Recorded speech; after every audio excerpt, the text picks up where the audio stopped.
Well, thank you, Lee, and thank you to CEDA for the opportunity to speak at this session today. It's a real pleasure to be here and a very warm welcome to all of you. I'd like to start by acknowledging representatives of the diplomatic corps, in particular the Consul Generals of Japan, the British Consul General, the Consul General from New Zealand, and the Consul General from the Netherlands, and thank them for their extraordinary contributions in supporting their country's engagement with Australia. I'd also like to acknowledge three people in particular in this room. I'd like to acknowledge Neville Roach, I'd like to acknowledge my former colleague Doug Ferguson, and the Honourable Warwick Smith, all three of whom have done an extraordinary job in supporting Australia's engagement with our major trading partners, and it's a great privilege for us at Asia Link to build on their great efforts. So thank you all for your efforts. So in my presentation today, what I'd very much like to do is first and foremost highlight how global growth forecasts continue to show that the Asia-Pacific region, which is where the majority of our trading partners reside, will continue to be the region which will be the fastest growing region in the world. And then highlight what I think is extraordinarily important to understand in Australia, the political economy in each of our major trading partners because of the impact that domestic policy issues can have on foreign policy interests. I'd then like to briefly speak about international trade performance at a global level in 2018 and the impacts of the US-China trade war, in particular some recent research which highlights the diversion to third countries or the spillover effects from the trade war. And then finally, I'd like to speak about the trade outlook for Australia in 2019, but really focusing in on one particular point, which is our willingness to invest in Asia and to stop this process of decoupling trade from investment. We cannot reach our full potential if we are not willing to invest, engage, have boots on the ground in Asia.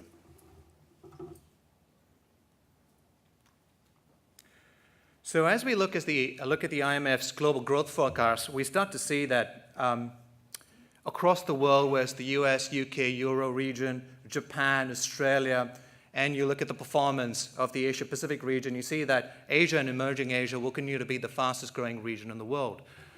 The global economy is forecast to grow at about 3.5% in 2019, which is down from the 3.7% that was achieved in 2018. And one of the reasons for the downward forecast in 2019 is because of the US-China trade war, a potential no-deal Brexit, concerns about the performance of the Chinese economy, concerns about the economies in Italy and in Turkey, and also some concerns at an industry level, for instance, concerns about automotive sales in Europe as a result of introduction of new fuel emission standards and what that might do for automobile sales, particularly in Europe. So a range of reasons at a geopolitical level, at a specific country level, and at a specific sector level are impacting global growth forecasts in 2019. But it's pleasing to see that the region in which 7 out of our top 10 trading partners will continue to be the fastest growing region in the world, and we're uniquely positioned to continue to capture opportunities with them. China grew at 6.7% in 2018, and there's a great degree of concern about the performance of the Chinese economy. But we do need to understand it's 6.7% on a $14.5 trillion economy. It's not close to double-digit growth as it was 10 years ago, but 10 years ago it was 9.5% on a $4.5 trillion economy. So we need to be a little bit measured with some of these concerns raised when looking at headline growth rates. Some of the key issues that the Chinese government is facing at the moment in its domestic economy is related to excess industrial capacity, excess real estate stocks, and of course dealing with the leverage ratio of its firms, and also at a local government level. When you look at the recent performance within the Chinese economy, you see that the total profits of above-scale industrial firms is at its lowest level in 3 years. The Purchasing Managers Index for the manufacturing sector is also at its lowest level in 3 years. So there are some really significant structural issues that the Chinese government needs to focus on in 2019. And this is in addition, of course, to the US-China trade war. Prime Minister Abe was elected for a historic third term in 2018, and should he see his current 3-year term through to 2021, he will be the longest-serving Prime Minister in Japan's history. In 2019, Prime Minister Abe is very focused on seeing through a consumption tax hike from 8% to 10%. And at a personal level, he is committed, if he can garner the support, to see through a reform of their constitution, in particular Article 9, which will restore Japan to its post-World War II state as a normal state and give it the right to determine when it can use its own special defense forces. And finally, one of the big issues that Prime Minister Abe is focused on is obviously the aging population. The impact of that on the workforce is that there have been significant construction delays in major projects in Japan, impacting the ability to deliver on the 2020 Tokyo Olympics.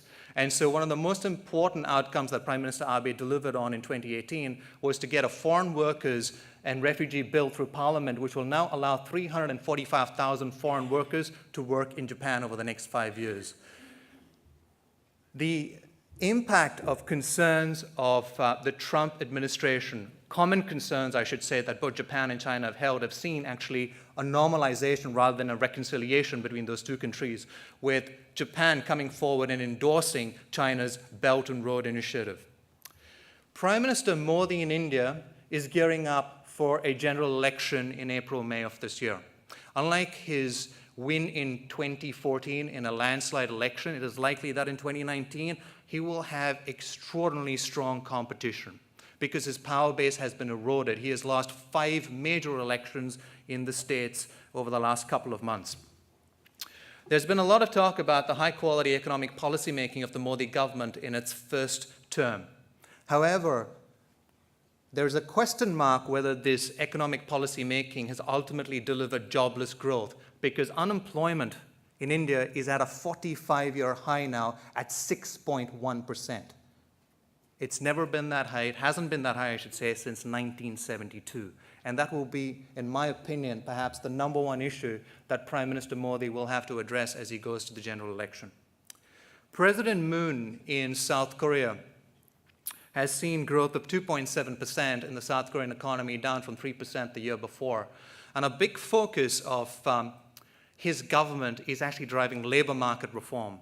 There was increase in the minimum wage rate in South Korea from $5.8 to $6.7, which was the largest hike since the year 2000.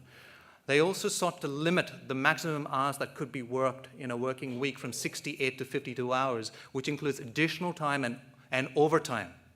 The net impact of that was actually not positive because businesses, in particular small businesses, chose to just hire fewer people. And so unemployment actually grew. So in addition to continuing efforts to reconcile with North Korea and the opportunity to do business with North Korea and source potentially low-cost labor, labor market reform within the South Korean economy is shaping as one of the most important focus areas for President Moon and his government. President Widodo is also gearing up for a general election on the 17th of April. 12 months ago, when there were 170 regional and sub-regional elections to go in Indonesia, it seemed almost unthinkable that President Widodo would be really challenged. But 12 months on, with 2 months to go to a general election on the 17th of April, Prabowo, who he's competing against, is looking stronger and stronger. It is still likely that President Widodo will win the election, but when you look at the state of the Indonesian economy with the depreciation in the Indonesian rupiah, and you look at the balance of payments crisis that they're starting to have, and you look at Prabowo's vision for a more self-sufficient economy, which is really catering to the populist sentiment in the Indonesian citizenry, we can see that that election could be a lot closer than we expected perhaps 12 months ago. So it's really important to recognize some of these significant domestic policy issues and tensions that our major trading partners are facing, because it does have a cascading impact on the way in which they engage at an international level. Because we all know that there are no votes in foreign affairs. So in 2018, the Asia-Pacific region continued to dominate global trade, accounting for about 38.5% of global merchandise trade. It also saw the largest growth or increase in commercial services, dominated by growth and delivery of services, in particular out of China and India. And the Asia-Pacific region showed that it was the most important, not just source of FDI in the world, but also the recipient of FDI in the world. But what's concerning is the growth of protectionism, not just at a global scale, but also in Asia. Across the countries of Asia, there were on average 33 new protectionist measures introduced every month, which was more than double the number of liberalizing measures introduced. So this trend of protectionism is very much in our neighborhood as well. The trade war, as you're all familiar with, has seen $250 billion worth of Chinese goods affected by US tariffs and $110 billion worth of US goods affected by Chinese tariffs. And of course, we're in the midst of a truce at this moment up to the 1st of March. I've been following the impacts of this trade war now over the last 12 months, and I've read a number of exceptional reports by the banks and consulting firms. And until late last year, actually, I was following very closely a 3-part scenario planning exercise being undertaken by KPMG's economics team, which was an outstanding piece of work, which highlighted the impacts of a potential contagion on the global economy, including on Australia. However, last month, in the lead up to the World Economic Forum in Davos, UNCTAD did some extraordinary work to actually highlight what might be the trade diversion outcomes to countries around the world if this trade war were to continue.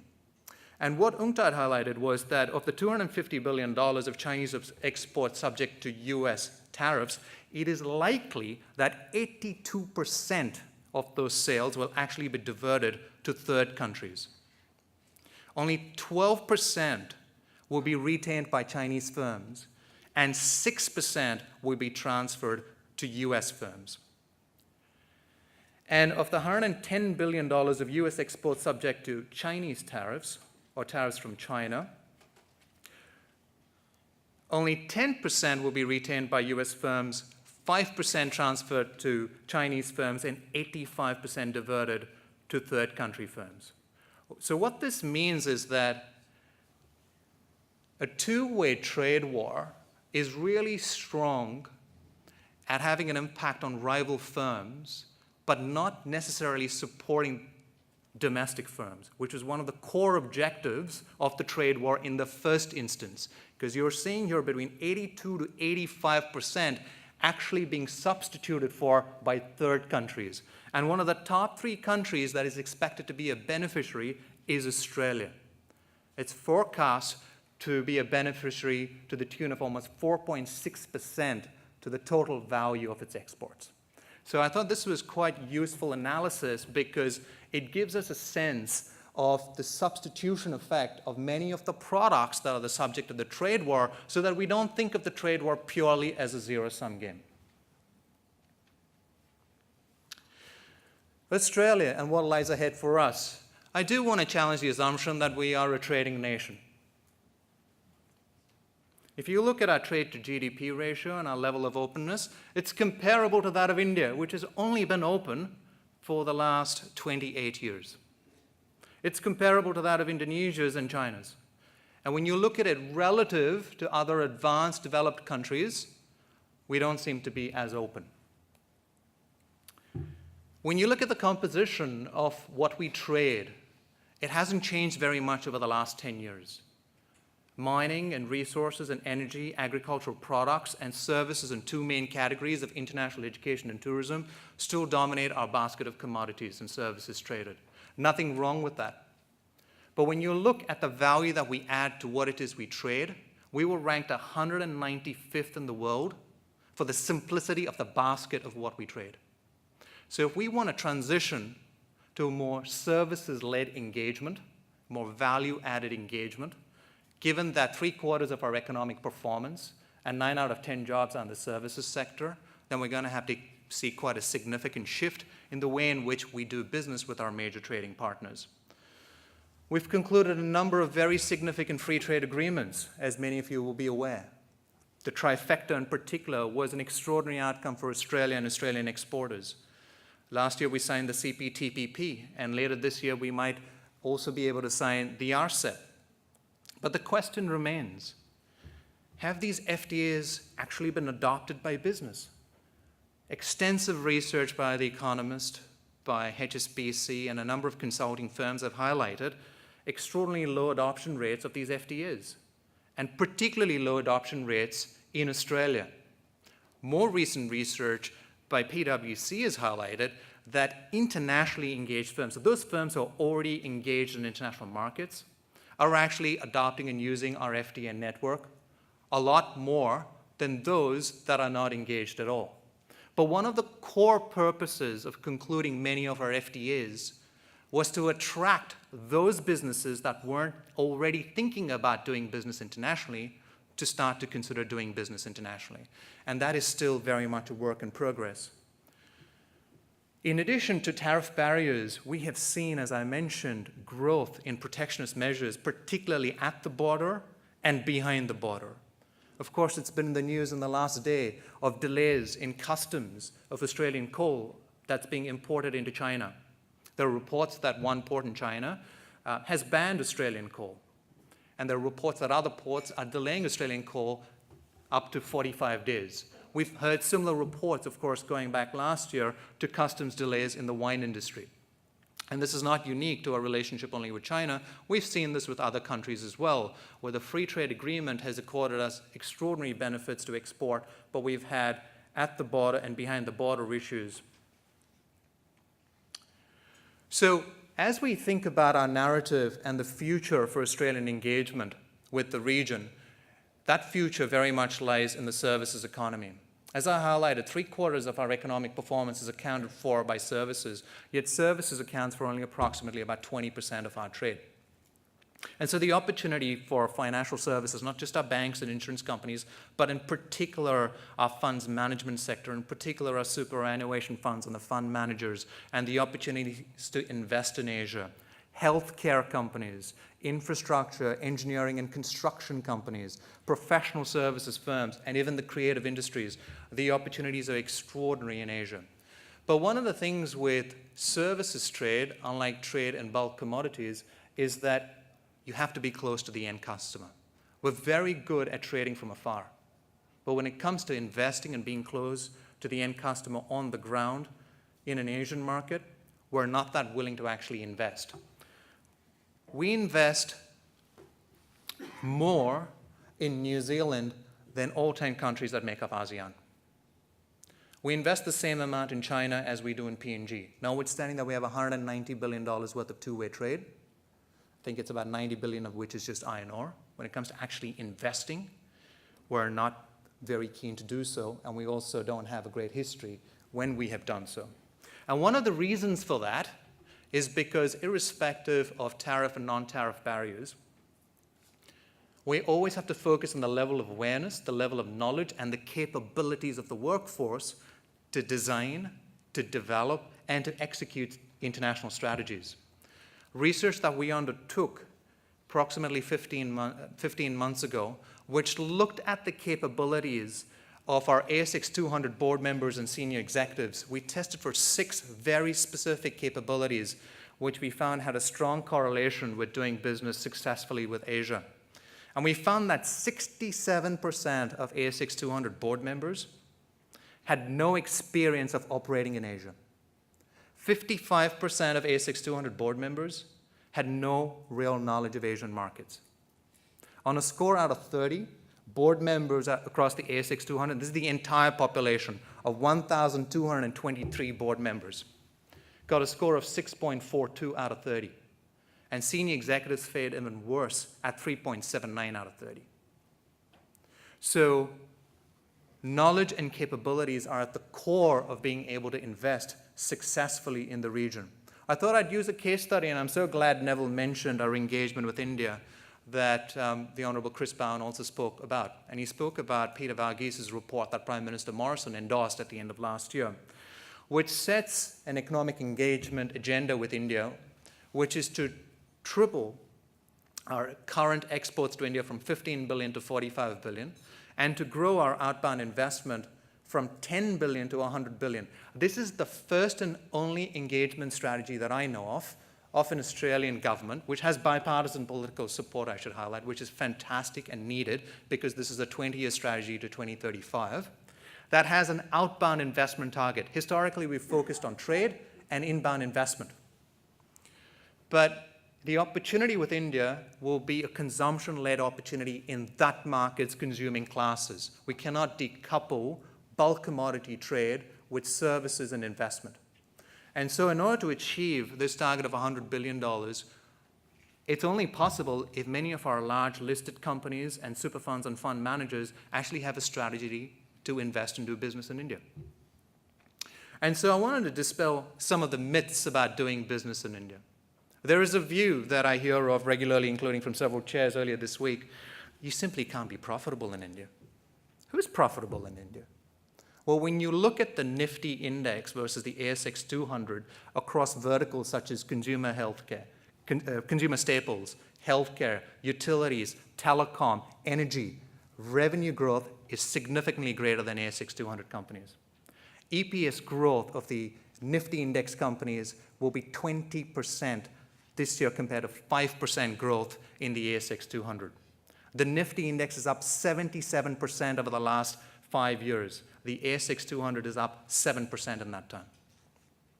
Of course, you can be extraordinarily profitable, and we have US companies and European companies that are extraordinarily profitable in India. We also now have some Australian companies that are very successful in India. There's a terrific case study in the strategy of BlueScope Steel, which had plenty of options to exit its joint venture with Tata Steel in India. But their board had the courage to stay their course. And after 7 years, they broke even, and now it's one of their fastest growing investments in the world. Let me ask all of you, if someone told you at the start of an investment cycle that in 7 years' time you could break even, and then it could be one of your best performing investments, would you take it in Australia? Probably would. So when we think of some of these international markets such as India, it's important to recognize that 7 to 10 years is actually not a very long time. So the right mindset is obviously exceptionally critical to succeeding in Asia, and I thought I'd show you some results from the most recent reporting season. There is no burning platform, of course, in Australia. A near record number of 93% of ASX 200 companies reported a profit and 90% paid out dividends. Exceptional results. These are the best results since the GFC. So it's absolutely outstanding, and we should all be really proud of the performance of our top 200 listed companies. But I also want to point out that Australian companies with significant offshore earnings have outperformed the market by 37%. So why can't we do well in our domestic market and also do well in offshore markets, given we have lots of examples, including from this week, of A2 Milk, due to its exposure to the Chinese market and its outstanding distribution strategy, has seen itself catapult to a $10 billion enterprise, going beyond organizations such as Coca-Cola. Really significant brands, because it's got access to the scale of a major economy. So what are the pathways at a practical level? And I've touched on some of these, but I might just touch on a couple more here. Recruiting Asia-capable talent. We receive significant feedback from Australian expatriates who worked for not just Australian companies in Asia, but for US companies and European companies, that when they return back to Australia, they're asked to actually play down their Asia experience. Nobody wants to know. That's what they're told. They're told by recruitment firms, nobody wants to know. We've never received a brief from a nominations committee asking us to find Asia experienced talent. Huge issue. How are we going to leverage the diaspora across Australia? We heard about that earlier today from the Honourable Chris Bowen.